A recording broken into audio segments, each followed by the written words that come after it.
get cracking.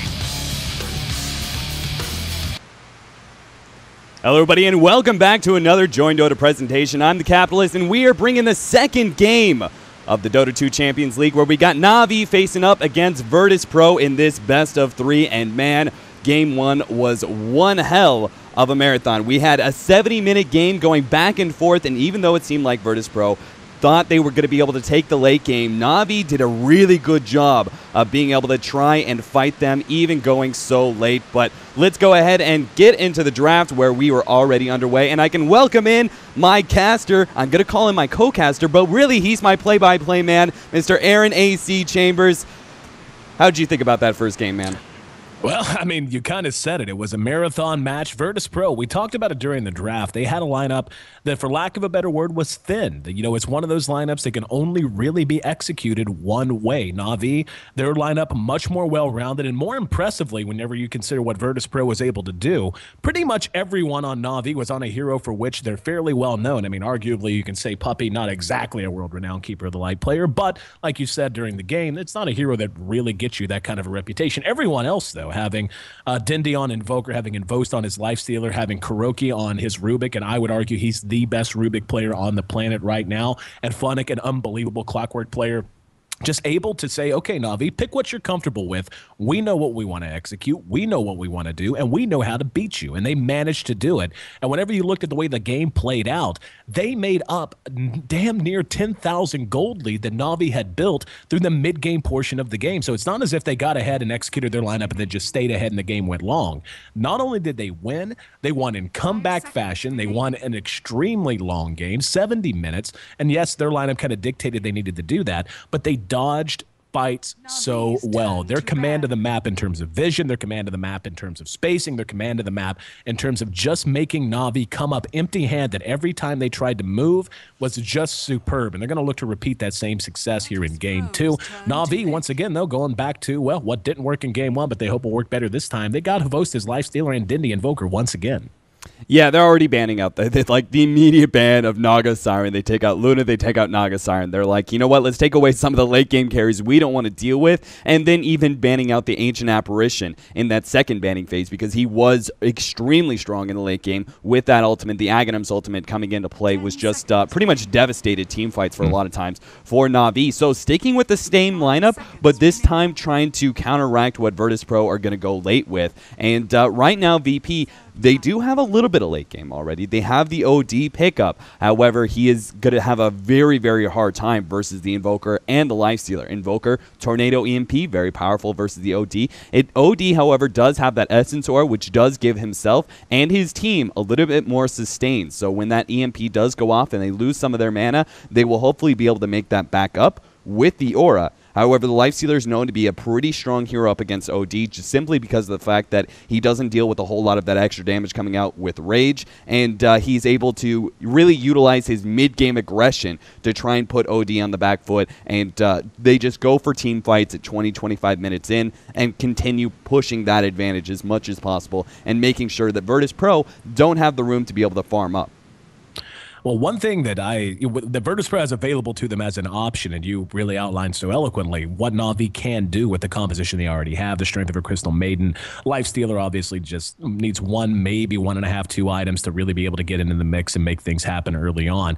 But when you see an early Visage pick, an early OD pick, because of the Essence Aura, as you had mentioned, there's always the option to go with a pure, flat-out push towers, take towers, just clear the map of buildings kind of a lineup. Because of the sustain that gives you, Visage works excellent in that kind of a lineup, can even serve as a poor man's form of initiation, and we're actually going to see a winged combo of Skywrath Mage and OD. Now, Skywrath went through a period when he was first released. I remember casting the Alienware Cup a long time ago. Pretty sure I was doing that with Merlini.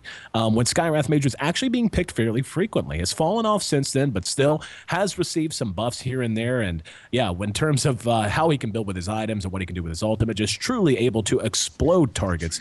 But yeah, yeah, that to me is fascinating. Like I was thinking they were going to go for more of a pure push, maybe another Nature's Prophet pickup. Instead, we see Na'Vi land that hero this time around, and I'm just kind of scratching my head. I'm anxious to see what VirtusPro shows us in these 4th and 5th pickups. Yeah, I mean, you can already tell this is going to be a very specific, unique lineup that they've already practiced before, because like the OD early on, the 1-2, you go, okay, yeah, I can understand that because it's probably going to be banned out in the 3-4 area. But the Skywrath Mage is really something that's very, very unique and picked this early on. They're trying not to reveal their cards, so Skywrath Mage is still a decent hero to be able to shut down both the Invoker and Lifestealer by being able to have that sort of instant silence. And now they pick up the Bristleback off lane, so still not fully revealing their cards.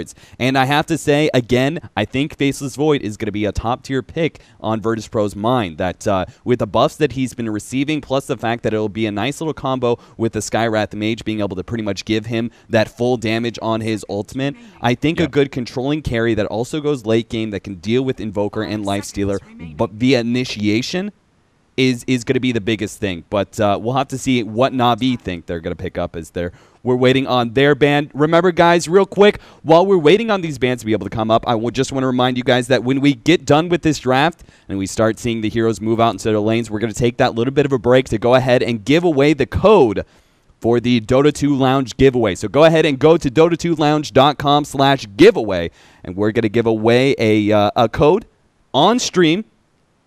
And you will have to type that code into, and if you're the first one to be able to do it, you'll pick up 10 easy rares, easiest rares of your life. So be sure to go ahead and put that into your browsers now, and it'll be just a couple minutes before we give away that. And then after this game, we're going to go ahead and be sure to go follow Ayesee on his Twitter. And we'll go ahead and give him one of the codes to be able to give out. And after the third game, if we do get to a third game, we will. I'll put that one on my Twitter. So at Dota Capitalist Ayesee. What is your Twitter handle anyway? At Ayesee, man. That's what I thought. That's what I thought. But AYESE. All right. So be sure to go follow those for your chance to be able to win some rares. And we see Clockwork banning out. So apparently they feel this is going to be a Bristleback in the carry position. Yep. They still want to see an offlaner. I was honestly looking at this lineup. Pugna is still available. It would not shock me in the least to see them pick up a Pugna here. I'm not saying that's, I'm not going to wager anything on it per se. But yeah, I think Na'Vi is on the same page. Seeing the Clockwork banned out, this is a premeditated pushing lineup, I think. Again, the Skywrath Mage being picked up as early as he was, a little strange. They took a chance, and what you kind of have to read into that is there must be a variety of heroes that are willing to slide into this 5th slot. There's no particular reason to pick up a Skywrath Mage this early on whenever the hero is pretty much never banned by anyone for any reason, unless he's just core. He's essential to what you're trying to do. And what it's going to come down to is what you've already talked about. Faceless Void is available. If they want to have that available to them, then yeah, they can just play a more well-rounded lineup, make space, let him farm, let him start coming to fights early, rely on the big damage output they're going to have when he drops the Chronosphere, being able to guaranteed land your Sanity's Eclipse and land your Skywrath Mage ulti, etc. You can do that, or you can just try to run them over completely early on. And yeah, I think a Pugna could work here. They could even farm the Pugna. They're actually going to go with an Elder Titan. Elder Titan does fit into that, not quite the way that I expected it to, but Elder Titan does give you a considerable amount of push and counter push early on. You can't really argue with how quickly Ancestral Spirit can help melt down creeps. And of course, he's a team fight monster. So this is going to be a composition of VirtusPro that is not necessarily going to want to sit back and farm. They're going to want to get Illidan an item or two and then just take off across this map and start applying pressure. All right, guys. Well, time for that giveaway. Let's go ahead and dota2lounge.com/giveaway and be ready to put in this code. It's going to be RNLG is the code for your 10 rares. So go ahead and put that in and see if you can be the first one to be able to pick up those 10 free rares. But let's get back into this game where VirtusPro with the Bristleback carry here. I was going to talk about how despite the fact that Bristleback is a strength hero, and he's known to be very, very tanky. He is actually a decent counter versus Lifestealer despite the feast, and it's because he outputs pure physical damage with his quills, with the minus armor he comes into play, and the pure amount of damage that's coming in with Warpath. I mean, he's been buffed a couple of times, and I was saying, Bristleback carry or Bristleback offlane is extremely legit now because just the pure amount of damage you're able to get purely through Warpath. You don't actually need any other damage items, but just Warpath, just the ability to spam out constantly quills and goo to be able to get in that extra bit of damage, those stacks of Warpath. That's all you need when it comes to damage. So Lifestealer depends so heavily on rage, but it means he's susceptible to a lot of this physical damage. And it sounds odd, but Bristleback is actually a decent 1v1 hero up against that Lifestealer going into the mid game. He's going to be able to provide a lot of physical damage. And on top of that, VirtusPro have a decent amount of disables, but my biggest concern here is I'm not entirely sure that they have the late game. I mean, OD and Bristleback with the Elder Titan backup is decent, but I'm not entirely sure their late game is ensured. So winning the mid game, sure, they have great team fight, but they don't have push and they don't have initiation, and that's a big concern for me. No, I completely agree with you. This is not a lineup VirtusPro is going to want to play anything like the lineup they drafted in Game 1. It's just not really an option that's available to them unless they have to fall back on that because the laning phase goes poorly. But something we didn't do in Game 1 that I always like to do, and I'm going to do it right now while the lanes take shape, is take a look at who's handling who. Actually, I may not get a chance because this is going to be aggressively run by VirtusPro. They're running an aggressive tri-lane. Now, this is a fun little wrinkle. Going up against Lifestealer in lane, he can, he's good. He does what he does. The nerf to open wounds certainly made him a little less effective in these situations. But yeah, look how much damage he's already taking, and it's going to be such a nice mix as these heroes continue to level up. It's going to be a nice mix of magic damage with physical damage. They have the slow from NS, and that's only going to get worse and worse and worse. And don't forget, there's a silence involved from the Skywrath Mage as well. And any ability that's able to do that to a Lifestealer has the potential to make him feel completely impotent in early engagements. So again, VP, this is whenever you talked up, hang on, up at top, a little bit of a counter swing from Na'Vi, doing a little bit of damage and forcing VP up under their own tower. But whenever talking to S4 from Alliance, they refer to these lineups as pre-med. They're just going to go do whatever they're going to do regardless of what the other team drafts. It's not about counter-picking or anything else. But in this case, I feel like they're in a pretty good situation to not only execute their game plan, but to foul up Na'Vis as well. Yeah, I really like the fact they're going an aggressive tri-lane here. I think winning the laning phase is really important for VirtusPro's lineup without the pushing and without the being able to really have that initiation. Like, they don't have a strong jump in hero, so winning the laning phase, I think, is the keyest part. And VirtusPro has set themselves up for success. With the aggressive tri-lane, they can definitely win this one, the 3v3 up against Lifestealer, because Bristleback is such a strong hero in these sort of situations. You want him to have levels, and that's a big disadvantage of running him in aggressive tri-lane, but he's still able to give a lot of control to the lane that should be able to win it, or at least put it even. Meanwhile, you have OD versus an Invoker, which that's a matchup that is going to go the OD's way. Any intelligence hero is going to have a hard time. Dendi is counteracting that with the early levels of Exort, trying to get as much damage as possible before that intelligence steal really starts doing its work. But it's still going to go swing the OD's way, or at least it should anyway, when it comes to CS. And Elder Titan shouldn't have too bad a time with Nature's Prophet. He's going to pick up a lot of CS, and he shouldn't die. He'll get harassed a lot by these treants, and he'll probably lose in CS, but he'll still be able to pick up his basic amount of farm, which should include some sort of team fighting mechanism like a mech. Yeah, he's a ready-made mech carrier for this lineup. You could see something a little bit weird. Visage just sometimes have the chance to build early mechs if they want, but I'm with you. I think Smile makes the most sense here. More importantly, though, he's going to get his levels, as you mentioned. He'll take some harassment, and farm-wise, he'll probably be a little lackluster, but able to get up more and more points into natural order is going to allow them to, again, take it right to Na'Vi earlier rather than later. Here in mid, taking a look at the early CS, we can see Dendi is being outclassed as expected. God sitting at 13-6, while only 7-4 for him. The early points into Exort, as you had mentioned as well. We'll see if this is going to be a hybrid build or if he's going to opt to go pure Exort this time around. In terms of the carries, Lifestealer's farm not really being damaged that much. He's sitting at 13 CS, 10 for the Bristleback. The levels just about level 3 for Bristle. Already about a levels advantage for Havost, as he does have his supports hanging out in the jungle much more often than VirtusPro's.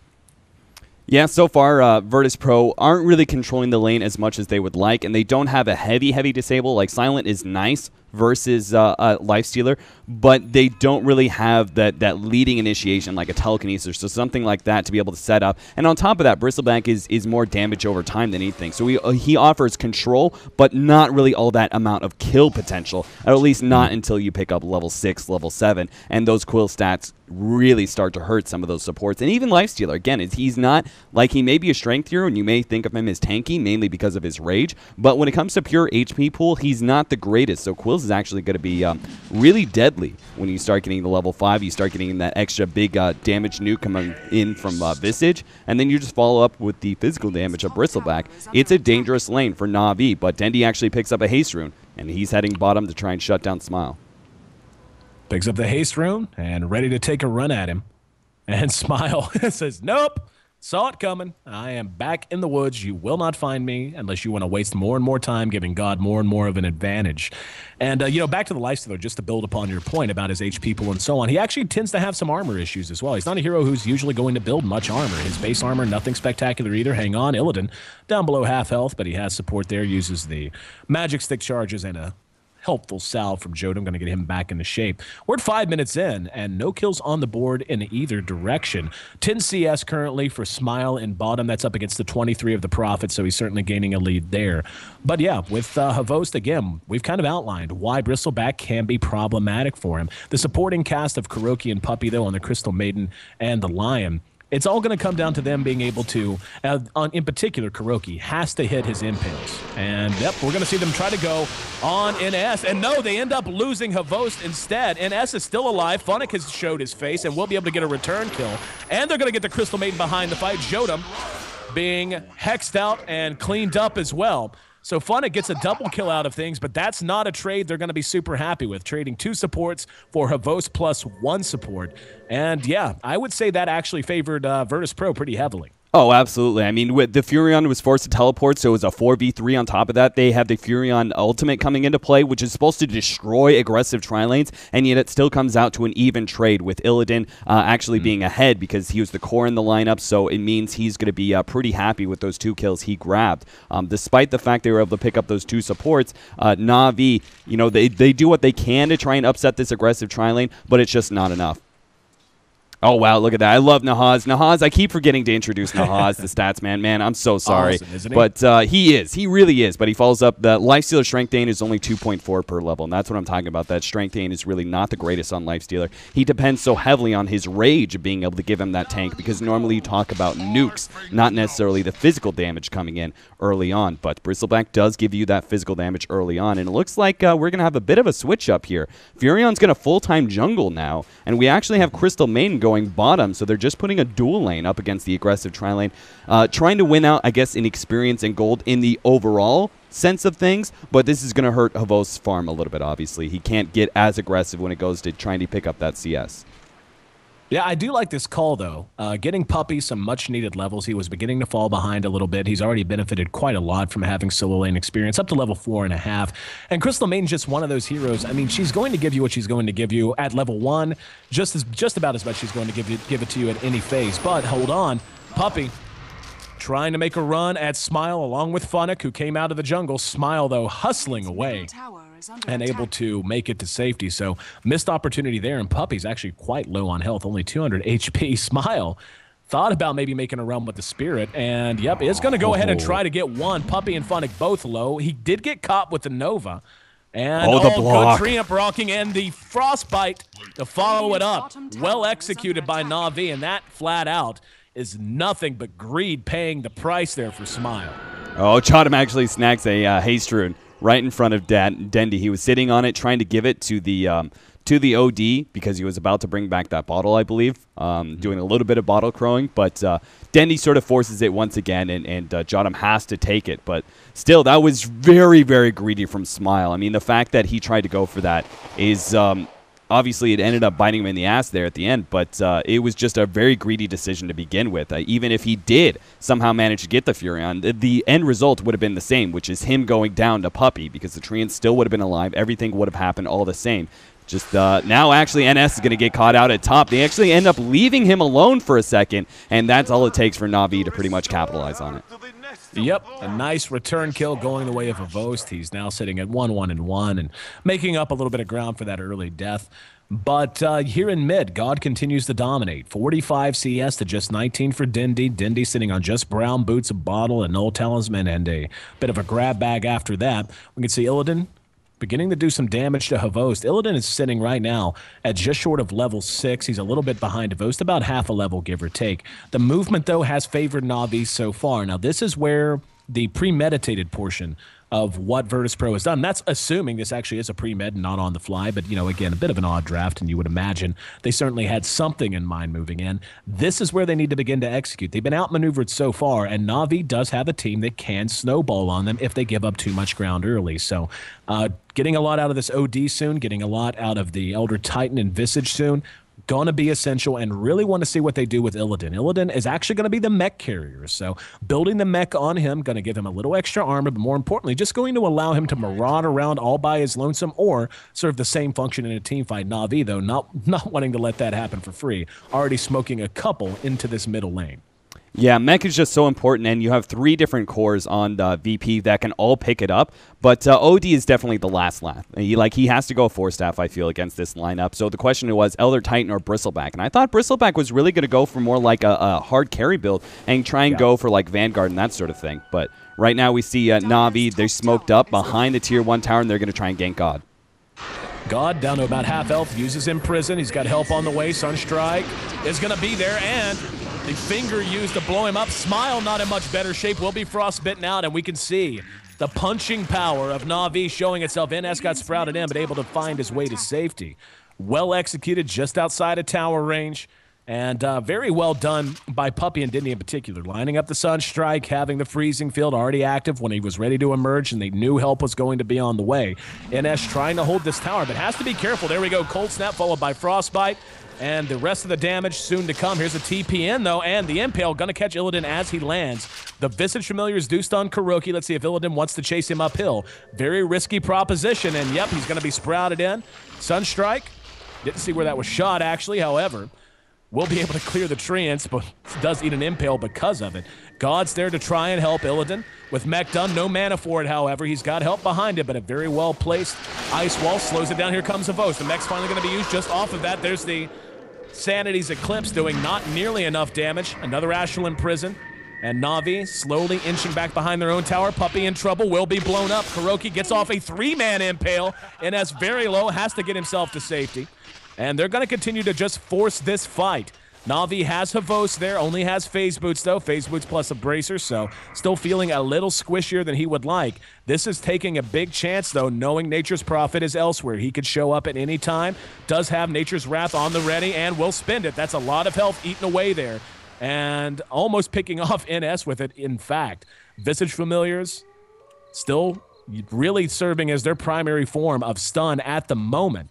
And looks like they're finally going to go ahead and withdraw. And Na'Vi able to stabilize. That's actually a pretty good hold by them, especially given that bought them time to give Funnick the top lane completely by himself, and Puppy went bottom. Yeah, they're trying to split push a little bit because they know that it all comes down to the sustain that mech gives you. It's such a big advantage in these early skirmishes that Na'Vi know they can't straight up fight, and that's why that last little skirmish went the way of VirtusPro, because they were just able to keep up their health via that mech. That Na'Vi does not have that advantage yet, because their one can't go a mech. Like, you can't expect a lifestealer to be able to get that for you, and their middle, like Dendy, wants to be able to pick up that 4-staff because it's so key on an Invoker. You don't have that fast mech pickup, and VP are really going to try and push that advantage, but as I say that, Kuro might be in a little bit of trouble here. Tier 1 down in mid. Kuro caught by God. He's got a little bit of help at Havost and Puppy on the other side of the woods. There's the Familiars there. Silenced out, blown up, and cleaned up. Tower still stands here in bottom. However, the top Tier 1 likely to drop. Illidan may get the deny. Nope, mistimed it. So that's a tower kill going the way of the Prophet. Dindy might actually try to make a run at him if he can get some help from Funnick. VP, though, continuing to run as forward otherwise. And this is kind of what we expected. This kind of lineup isn't a lineup you draft to sit back and farm for 50 minutes. This is a lineup you want a lot of mileage out of. Yes, you can take it late if you have to, but if you're going to do that, you better be damn well ahead because of early and mid-game pushes. We're just short of 14 minutes, and now the Tier 1 bottom under threat. Na'Vi's yet to send anyone out. Looks like they're just going to dodge fights for the moment, not liking the way they match up. Instead, going to try to take Tier 1 mid in exchange, but looks like VP should bring this down and have time to defend or continue their push. Tier 1 mid, they don't have a glyph, will end up dropping, and looks like they're going to go ahead and, yeah, push on through. No reason not to. Na'Vi can't push as quickly as you can right now, and certainly not going to be able to do so with the mech and with the OD Essence aura. to help keep you sustainable. Tier 2 in bottom, now down to about a 5th health, and they're barely pecking away at the Tier 2 mid. Let's see what they want to do. It looks like they want to rotate back around. They need to get there very quickly, as the Tier 2 mid is just about half. Hell with it. They're going to push a Tier 3. Why not? 15 minutes in, we're watching a Tier 3 be banged away. Navi's got to fight at some point. This is a race they're going to lose. Yeah, I can't believe this is actually happening, but VirtusPro know that they can't go too late against the split push coming out from Na'Vi, so they're trying to force this right now, and they see an opportunity to go uphill. Oh, Funnick will be picked off by Visage. Here comes Dindy, has a passenger. Havos ready to pop out. God, down to about half health. Illidan uses the mech. If they get Illidan, that'll slow this down completely. Behind that, oh, nice impale. Got 2. Still unable to bring him down. Puppy, though, blown up. Got the freezing field off for a moment, but that's a 2-for-1 trade, as he was imprisoned behind the fight by God. When he emerged, he was brought down. So in the end, Na'Vi able to hold their Tier 3, but it costs them dearly. Taking a look at the gold graph, we can see Na'Vi actually still maintains a gold lead. So their strategy so far, dodging these fights, just trying to go even for even, is working out. And they do have a kill lead again. And even though they lost pretty much an entire lane's worth of towers, they were able to get the same thing out of VirtusPro's middle lane. So they're kind of doing to VP what VP did to them in Game 1, just making good trades. Yeah, they have a little bit more mid-game to actually turn and fight. Jotum actually is in a lot of trouble. Sunstrike is going to be able to secure it. The auto attack from Funnick isn't going to be enough, since the low armor of Visage isn't quite enough to deal with that Furion auto attack damage. So good pickoff with that aggressive ward that they had in the jungle, being able to spy out that Visage and hit that easy Sunstrike combo, and that means another Tier 1 at bottom. VirtusPro, of course, are going to try and counteract that by taking a Tier 1 of their own at the top lane. But Na'Vi already taking that map control, and this is what I'm concerned about. You can add in a third thing. If you don't have the late game, you need initiation or you need push. That's always been my kind of rules. But I suppose there's a third option, which is sustainability, which is what VirtusPro have. However, sustainability is easily counteracted by split push, and that's what Na'Vi is doing right now in spades. Na'Vi pursued out. There's a Hex onto God. Smiles there. Throws off the Earth Splitter. Well shot, but just a little on the heels of Kuroki. Puppy's coming up to try and help as well. Smile going to be caught out, but gets the Ancestral Spirit. Nice impale. Got one. Dindy's to the south, trying to lend some support. And VirtusPro chasing en masse. Kuro dead to rights. And Puppy could be next on the list. God uses the Force Staff, unable to catch him, however. To the south, we see Havost able to bring down the Tier 2 with the help of Funnick. Funnick already has Book 2 up and done. The Visage Familiars have a spot on Havost. He is going to be stunned out to buy time for the rest of them to come, but the Infest onto Funnick. And yeah, that's a cheeky way to get yourself out of some trouble, and I'd love that interaction. You know, you always talk about the Lifestealer bombs out of Storm Spirit and Puck most notably, but Lifestealer plus Profit's pretty legit as well. It gives you gives you a chance to make some things happen that otherwise wouldn't be an option. Yeah, I mean, what's the point of trying to use the rage and throw a 135 gold down the drain with the teleport when you could just go ahead and jump inside Funnick, and Funnick can go into the jungle while you pop out and go ahead and farm up lane. And I love the fact that right now the biggest pickup for Na'Vi has been this Furion. Funnick now having a Necronomicon level 2. It's just why you don't really talk a whole lot about sustain. What happens in sustain lineups? Actually, bottom, we're going to have some issues. Jotum's going to go down. Sunstrike, not going to land, but the ultimate from Puppy's going to be able to clean him up. Easy peasy. Puppy already with a Ghost Scepter in his inventory. Finally, Havo's going to add the armlet to his own inventory. And this comes back to that draft. I really feel like Prophet would have benefited VirtusPro so much in this situation. Would have made their lanes a little wonky, especially if they did decide to try to do something like aggressively tri-lane and so on. But I mean, even just replacing the ET with the Prophet would have been very nice for them. And instead, we're seeing it be a difference maker for Na'Vi, and Smile gonna die under his own tower. And Funnick was there, wasn't even needed. Na'Vi has taken full control of this mid-game, and tell you the truth, I feel like VirtusPro's lineup may be running out of gas a bit. Illidan is just not having the effect that you want a Bristleback to have at this stage. Smiles died 3 times, doesn't have a single kill to his name. Just 1-1-5 on the Bristleback so far.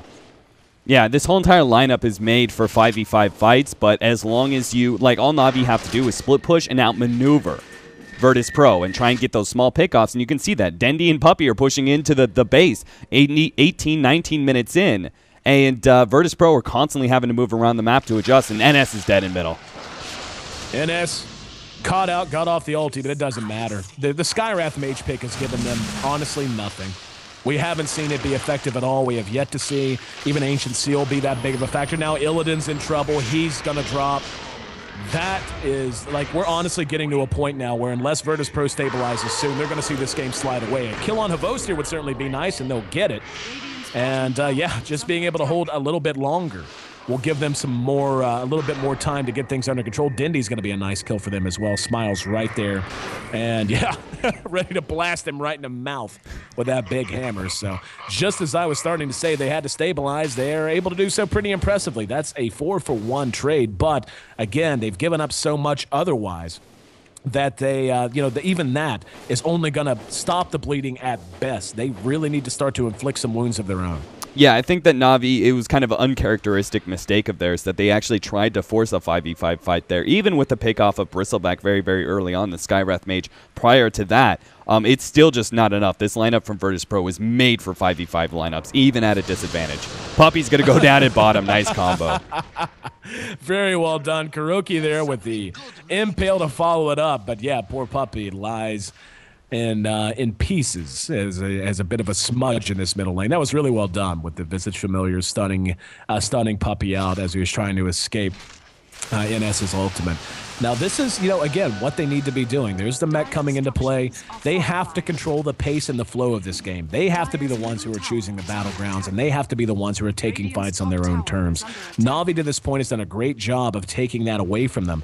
And this is a nice effort from them to try and get that back in their favor. Up, here we go. Illidan caught with an impale. There's the open wounds afterwards. Astral in prison buys a little bit of time. Let's see what they can do, if anything, out of it. Nope, Force Staff there from God to make sure he gets back to safety. And this is VirtusPro again. We saw them have so much success in Game 1, extending fights. They're doing it again here in Game 2. And it's keeping this at least within reach for them as they take yet another Tier 2 and will go ahead and back out. Looks like NS, just going to go ahead, TP away there, and everyone else should be safe. However, the whole time, Funnick doing his business on the Nature's Prophet. We could see not a single outer tier tower remains, and they have to constantly worry about the split push coming out from Na'Vi. Yeah, they kind of had Bristleback in a poor position, but it's still Bristleback. So Na'Vi know not to try and engage. They already took a Tier 2 in exchange for a Tier 2 deny. So why not just go ahead and just let VirtusPro have what they want. Na'Vi are still gaining more and more of an advantage with this Funnick Furion. This is going to be a big engagement if it does happen. Na'Vi wisely vacates this Roche pit. I really like VirtusPro's chances if they're able to land a couple of big spells, if they're able to get a stomp off that sleeps 2 or 3, etc. That's really going to favor them in the Roche pit. Na'Vi, much more dependent on positioning, on attack angles, on making sure that they land their spells like Tornado, etc. And, yeah, this is a big Roshan here. They have the traffic the VirtusPro has put together. They have to make something happen. They're going to pick off Puppy up in middle lane. Now, this is a big coup for VP. They've already got Roche down to a quarter health, and it doesn't look like Na'Vi's going to be able to challenge this whatsoever. Big win for VP right now. Now let's see what they can do with it. Yeah, that pickoff on Puppy was really, really big because it basically gave them the advantage that they needed to not only teleport a hero back to address Furion and his split pushing because he was going uphill, but also commit to Roshan at the same time. I was going to say they have to commit soon because Furion was going uphill as we spoke, and he's actually doing a decent amount of damage now, not only with his Necronomicon 3 and his Treants, but he's also working towards a Scythe of Ice, which gives him a little bit of extra damage as well on his auto attack. So already that Tier 3 tower down to half health, which evens out that early win from VirtusPro earlier, where they traded Tier 1 and Tier 2 in exchange for Na'Vi taking a Tier 1 and Tier 2, but they also did that critical damage to a Tier 3 at that bottom lane.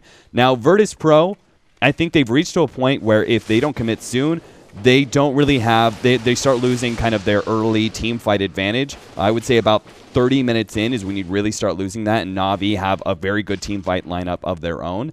And this Furion becomes too big to really deal with the split push wise. So they have to try and find a pickoff on him if we start going past 30 minutes because his split push is going to be just as good as your 5-man push, which is a big concern for me. And VirtusPro, I mean, they do have a little bit going into the late game with the OD. That's nice and everything, but I still don't see it being enough for Na'Vi just kind of outclassing them. Havos forced to pop his rage. Illidan's right on his tail. Visage Familiars are there. Nice impale, however. Oh, God, actually going to be hexed out as well. Kuro going to sacrifice himself for the greater good. In fact, they might get a nice return. There's an Earth Splitter that shoots to the south. However, they lose no one and bring down Kuroki. And I was just going to build upon your point and echo it. This is the time for VP. Scythe of Ice is now done on God. Illidan has actually made a brilliant pickup buying a Heaven's Halberd to make sure they have a way to account for Havost in these early phases right now. Puppey, with a haste rune, is actually going to be hexed out. And God right there on top of him. Bristles coming in from the back and using the Ghost Scepter immediately. There's the goo to connect. Haste should be enough. He's got about a quarter time left. The Visage Familiars trying to take a pursuit angle here, but Puppey will be able to scurry the little Riley to safety. In the meantime, it looks like Funnick actually got a kill somehow. Did he get that with his ulti? I caught the tail end of that one as he died, and the only thing I can really think of is he killed a melee Necronomicon minion. It got really, really low, and then the creeps just ended up cleaning him up. I'm not entirely sure because that Furion ultimate, I don't think hit him at all. It's on cooldown for a little bit too long. So really interesting death there coming out from our poor Skywrath mage.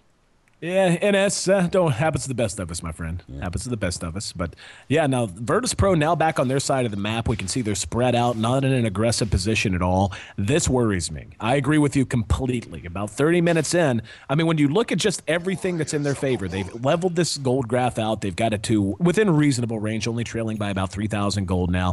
They have an Aegis. They have the experience actually in their favor. They have a lot of key items that they really wanted for their lineup. Again, the Halberd done on the Bristleback. We've got damn near a BKB. Actually will be a BKB finished right now on Smile OD with the Aegis and his Scythe of Ice. Skywrath Mage, well, he's kind of poor, but poor NS is having a rough one. But even the Scepter and now a gem up on Jota. This is their time. They need to capitalize now, or I feel like Na'Vi, by 35, 40 minutes in, will just springboard past them. Yeah, absolutely. I think that Na'Vi are doing a really good job controlling the map and making sure that VirtusPro don't feel comfortable just like 5-manning down middle, because they know not only are they going to face a tough engagement because Na'Vi do have a lot of mid-game of their own, but they're also going to have a bad trade with Furion and these side lanes constantly being pushed in. So they go into middle, they know they have to force this fight, but they're at a serious disadvantage because if they draw even or lose the team fight, they come out worse for wear because that split push is going to be kicking into play. They have to win the team fight, and they have to pretty much dominate the team fight and take a Rax here. They must do that. Otherwise, they're just going to make a really bad trade for themselves. Oh, they're going to catch Dindy way too far forward. Got caught with the Hex and blown up by NS's ultimate. He's had a rough game except when shooting that big old cannon. He's caught a couple and that have really made a difference. Illidan going to be forced to pop the mech after being frostbitten. But that's a tier 3 snuck on and brought down. And they're continuing to go to work on the ranged racks. That's a set of racks down. That's a big win in and of itself. They still have the Aegis up. They're going to catch Jonah from behind. Here comes Kuroki. Fires off with the Impale, or Earth Spike, excuse me. I keep calling it Impale because I play Nyx Assassin a lot. But at any rate, they trade 1 for 1. They do manage to pick off Dindy, but they more importantly manage to bring down a Rax and a tier 3. However, as mentioned, they have to pull back once again. They probably could have gotten more done there, but the split push threat just way too much.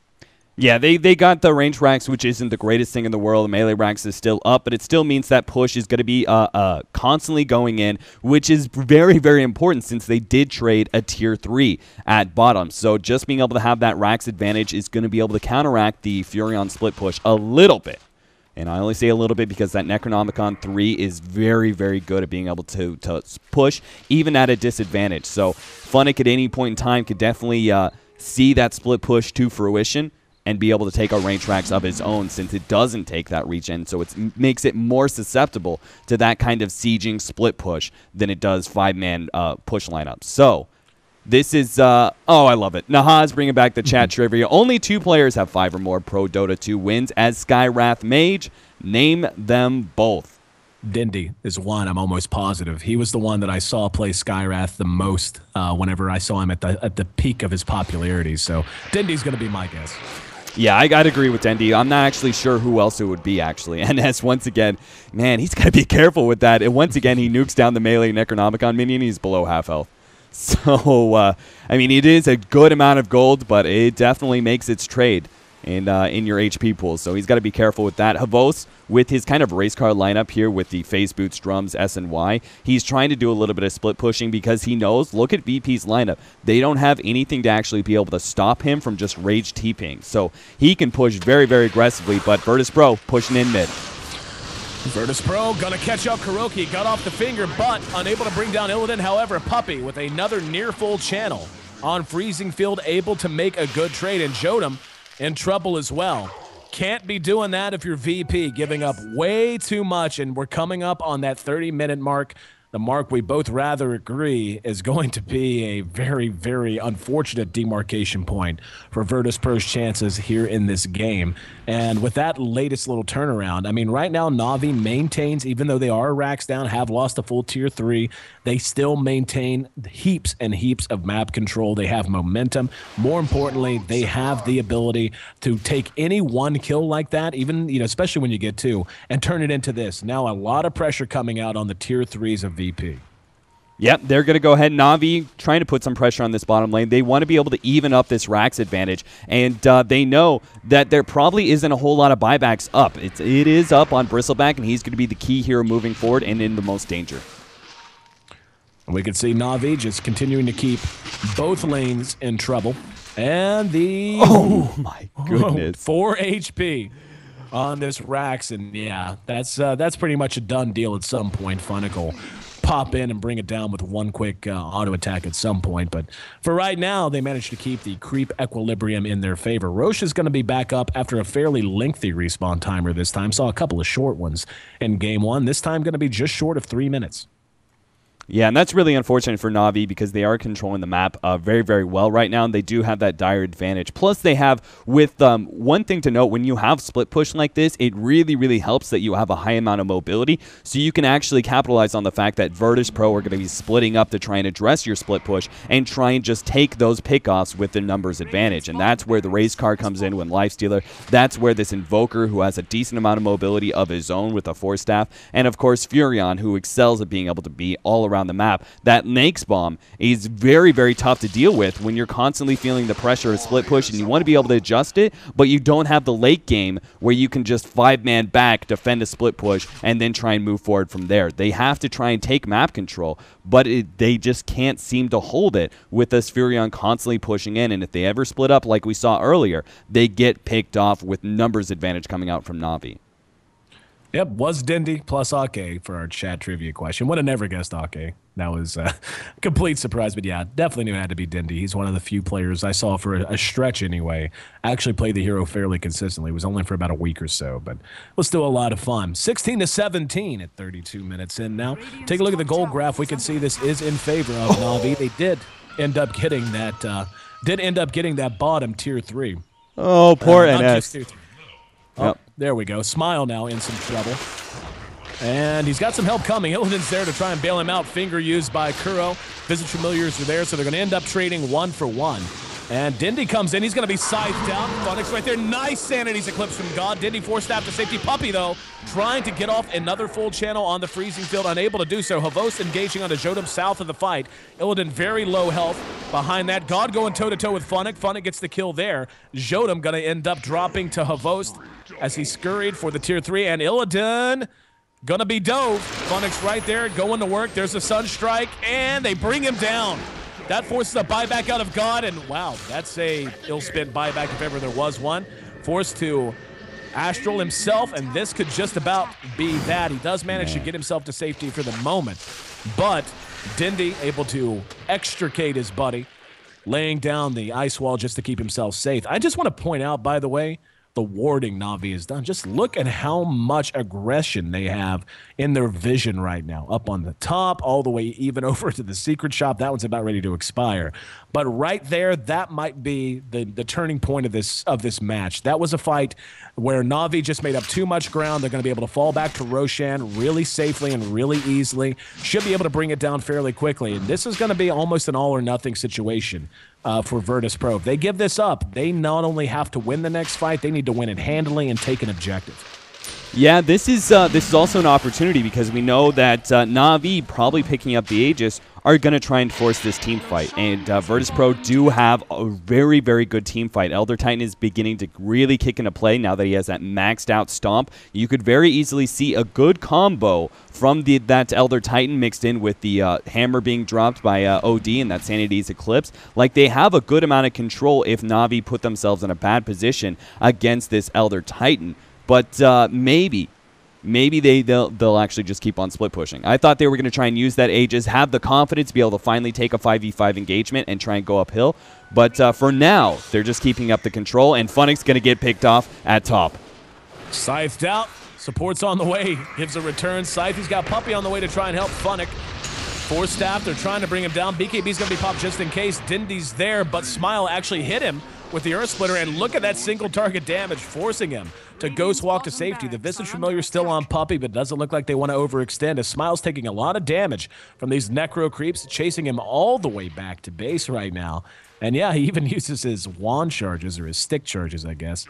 And in the meantime, Havost actually managed to find himself a kill elsewhere. Didn't even see where that took place. Actually at bottom. Now Jodam in some trouble. They're going to manage to bring down Funnick. God's there to try and help him out, force-staffing him to safety. Illidan right there on him, and Havost hops in a creep. Let's see if they know which one. Not that it very much matters. Here he comes back out. He wants to go to work on God. God makes it to the high ground. Havost needs to get something done. Gets Jonam. He's going to end up dead almost certainly. And God comes in to pop the Aegis. Now with the Aegis spent, even though it's gone, they certainly didn't do it for no effect. Up at top, we see they were split pushing out. Havost still going toe-to-toe with Smile. He's got help from Kuroki. Got him with the Hex. Now the Imprisoned from God to extend the fight a little bit longer. And he's going to come back in. Try to catch Havost. Now he's going to end up dropping out of his own greed. Illidan now on top of them all, but caught out by Havost. Stomp's there to help immobilize things. Dindy now could be in some trouble. They're going to try to pursue him out. Kuroki left behind and will certainly be brought down by the time all's said and done. And blown to pieces. NS now going to head back up the top. We see both racks still standing in this top lane. No tier 3, however. So Na'Vi giving up perhaps a bit more than they would have liked to. They're still managing to get the job done and continue to whittle away at VirtusPro standing. Yeah, they didn't get any big objectives, but that range Rax is very, very low, so it's about ready to pop anytime soon. The next push comes in. It's not going to be long for this world. So they set themselves up for success. Yeah, they might have lost a lot there, Aegis and everything else, but they're still controlling the game, and VirtusPro still need to make a big maneuver here if they want to be able to regain this control up against the late game of Na'Vi. I mean, with the Lion, Four of the 5 heroes of Na'Vi all go into late game pretty decently. Lion is a better support in this regards because he has a good amount of control, which is the best thing you can ask for from a support going into late game. And Finger of Death is always a big surprise to a lot of squishy heroes. For example, OD, he has a hard time being able to deal with that kind of burst damage. Now, what I do really like about VirtusPro, they pick up the Blink Dagger on OD, which is such a versatile pickup that you don't see very often, but it means he can imprison himself and blink away when he's in trouble. We saw that a couple times, but it also gives them initiation, which is so needed. But it's going to be hard because look what Funnick's already doing. Teleports in and just spawns an army and pushes into the base. And all of VirtusPro have to adjust.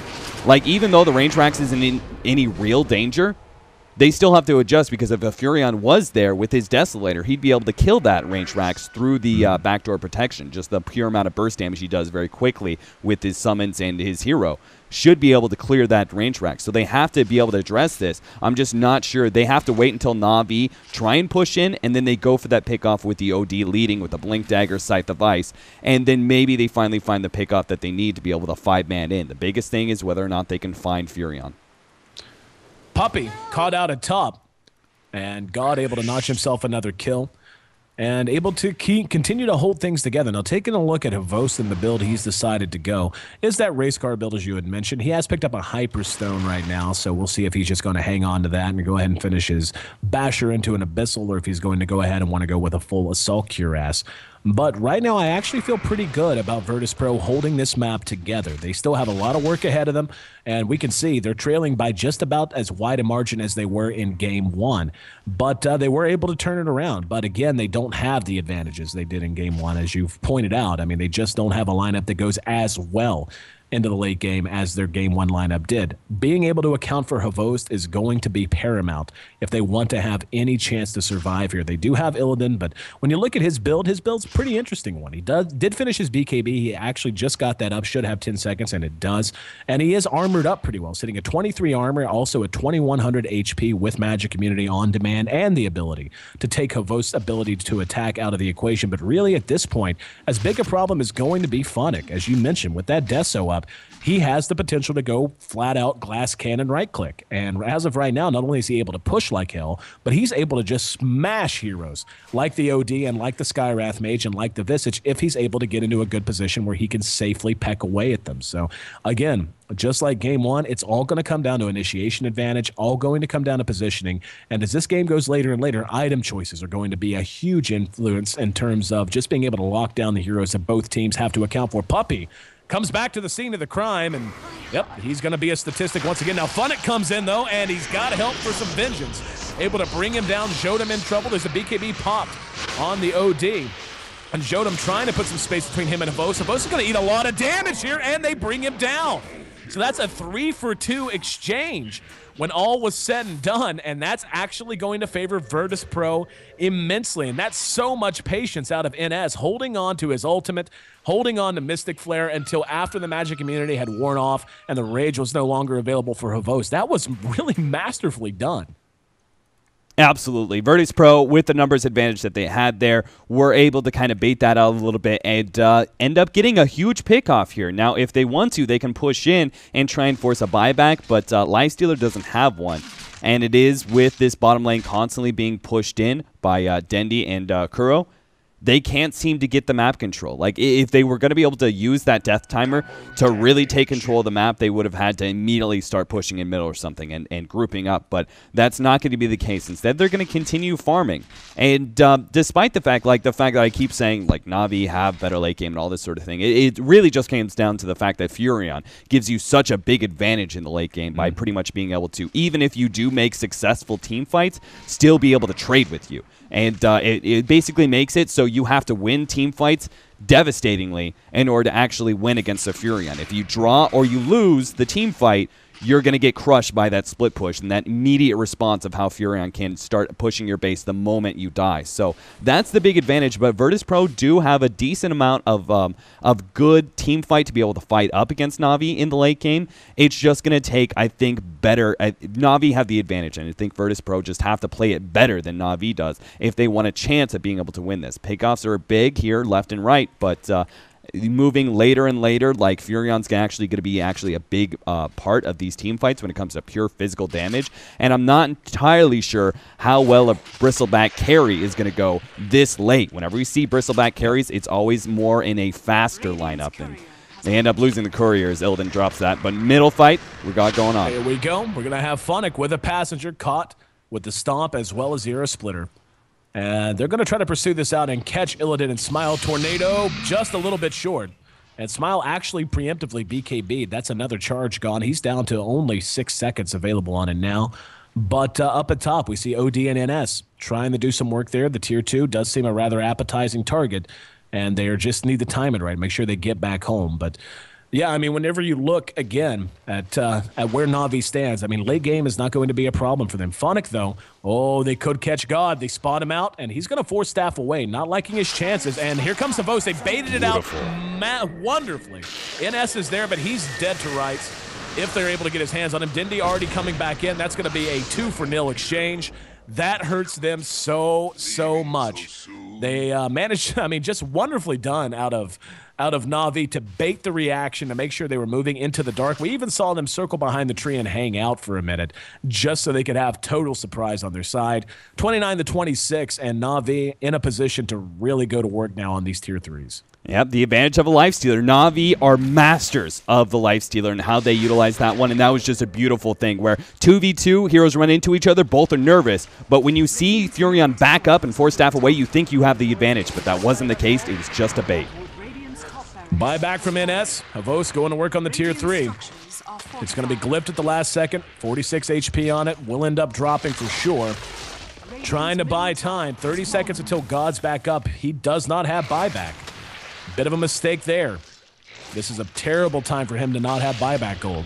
And Smile going to be engaged upon. BKBs go off on both sides. Shivas is going to be popped. Vos way up front, going to work on Smile. And Smile has to try to stay on him, has to try and make use of natural order. However, going to end up dying in the meantime. Behind that, we see Illidan trying to chase down Kuroki, but Jodam ends up dead to Vos. Vos left to do his own thing at the racks, and Illidan now caught between ice walls, cold snaps. There's a Hex. Dindy continuing to go to work on him. Tanky as he is, he's not tanky enough to survive all this. And Puppey, for good measure, using the freezing field. God is back up and trying to chase them out, but the damage is already done. And God will get a kill on Puppey for sure. We see Kuroki coming in to try and save Funnick. They're going to end up losing Funnick. Another buyback on Illidan as he comes back in. But at this point, I would love to see the stats on this if our good man Nahaz could look it up. I don't know if it is a stat you could look up. But talking to professional players, most notably Fogged, a good friend of mine, it is pretty much common knowledge at this point that if you get behind a Rax in 2 lanes, and not only a Rax in 2 lanes, make it 3 lanes, against a Furion, the game's basically over at that point, outside of something bizarre happening, a desperation push that's successful, something like that. Even though Funnick is down, the mere presence of this Furion has just plummeted VirtusPro's chances for victory now that they have Raxes missing not just in 2, but 3 lanes. Yeah, what it is basically the fact that, well, actually, Furion with a buyback, we're going to see action middle. Looking to make something happen here in mid, but yeah, Na'Vi kind of okay with that. We're going to see them get in S again, and Jodam is just super dead. Just super dead. And yeah, this is desperation time for VirtusPro. They know they really don't have a chance to stand up and fight any other way. They're just going to try to make something happen and pray for a miracle.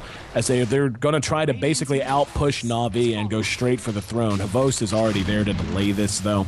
And yeah, pushing right past the racks. Here we go. Puppey's there with his own BKB. There's the freezing field. Gets off a fair amount of damage with BKB's up. Not a whole lot of accomplishment being done, but it doesn't matter. They're already back into position. Back at their own base. As soon as we see Illidan and God die here, we'll probably catch the GGs. Down he goes. Yep, there it is. So they went for the desperation, the last-minute surge. Not enough. Na'Vi knots the series up, able to take command early on and never really look back. And we're going to a Game 3. Yep, really well done by Na'Vi. They pretty much drafted a similar lineup that they did in Game 1, but this time they had an advantage where VP didn't have a real big late game, and they were just able to out split push, outmaneuver VirtusPro constantly through that team fight. There were very, very few times where VirtusPro were actually able to get a good 5-on-5 team fight that they were looking for. Every single time, it was a numbers game. They would split up, they were trying to address the split push, and Na'Vi would catch them out, and with that control, they pretty much slowly but surely siege down the base. So VirtusPro have to go all in, and of course, they end up losing it. So we're going to tie it up. And guys, short little break again, though. Between this break of Game 2 and Game 3, we will be giving out another Dota 2 Lounge giveaway. So go to dota2lounge.com/giveaway and go ahead and be ready to put that code in. The code will be found at Ayesee's Twitter. So go ahead at Ayesee, go follow that guy. And he's going to go ahead and throw out that code while we get into Game 3, guys. Don't go anywhere. We will be right back.